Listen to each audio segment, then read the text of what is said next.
This is exactly how I fixed the Dismantled Kiln in Crimson Desert. So what we need to do firstly is to use the Axiom Force, I think it's called. So on the controller, you need to click on the L3 button, and then we can now start repairing it right here. So we need to put this on top here, make sure that it is more or less perfect here, as you can see. So now what we need to do after that is that we are gonna look for this right here and do the same thing with this one, but this one needs to get on top here.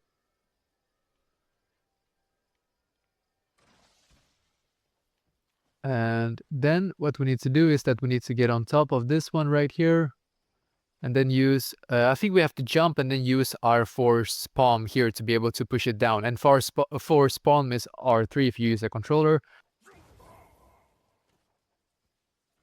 And as you can see, I have now actually pushed it in, which is perfect. Now you can start to spin this one around right here. So spin it all the way to the left here. So keep spinning it all the way to the left. Keep on going.